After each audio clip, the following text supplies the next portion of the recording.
ग्वालियर में माता पिता की संपत्ति हथियाने के लिए कलयुगी बेटे ने बुजुर्ग पिता पर फायरिंग कर दी। पेट में गोली लगने से बुजुर्ग रमेश पांडे घायल हुए हैं। उन्हें गंभीर हालत में ग्वालियर के जयारोग्य चिकित्सालय में भर्ती कराया गया है। दरअसल रमेश पांडे चिन्नौर में रहते हैं, जहां उनकी कुछ जमीन है। उनके दो बेटे हैं। बड़ा बेटा राम किशोर और छोटे बेटे राम कुमार के बीच संपत्ति का बंटवारा करने के मकसद से उन्होंने अपनी जमीन के 3 हिस्से किए थे। एक हिस्सा रमेश पांडे ने अपने और अपनी पत्नी के नाम रखा, बाकी बचे हिस्सों को दोनों भाइयों में विभक्त कर दिया। लेकिन छोटा अविवाहित बेटा राम कुमार माता पिता के हिस्से की जमीन को भी अपने नाम कराना चाह रहा था, जबकि पिता रमेश पांडे ऐसा नहीं करना चाह रहे थे। मंगलवार दोपहर को करीब 12:30 पर रमेश पांडे अपने खेत पर था, तभी राम कुमार कट्टा लेकर उनके पास पहुंच गया और उन्हें धमकाने लगा कि यदि उन्होंने अपनी जमीन को उसके नाम नहीं की तो वह उन्हें गोली मार देगा। रमेश पांडे ने इसका विरोध किया तो राम कुमार ने उन पर फायर कर दिया। वहीं गोली लगने से रमेश पांडे गंभीर रूप से घायल हो गए। वारदात के बाद कलयुगी बेटा वहां से फरार हो गया।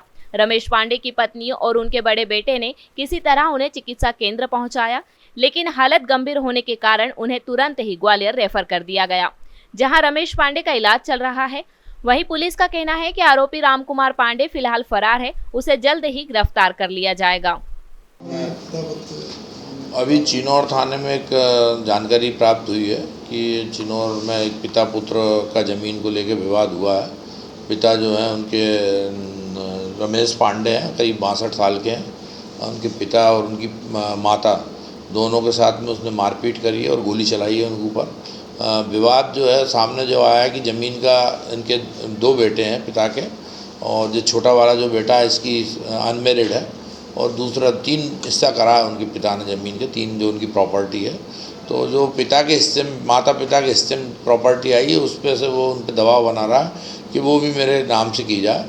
तो इस बात पर से जो है उसने उनके साथ मारपीट करी और जान से मारने की नीयत से उनके ऊपर फायरिंग की है। तो उनके पेट में गोली लगी, ऐसी जानकारी प्राप्त हुई है। उनको तत्काल हॉस्पिटल भेजा गया है और मौके पर थाना प्रभारी ने जाकर घटनास्थल का निरीक्षण कर रहे हैं और वैधानिक कार्रवाई की जा रही है। कौन सी बेटी ने गोली मारी है? कौन सी बेटी ने गोली मारी?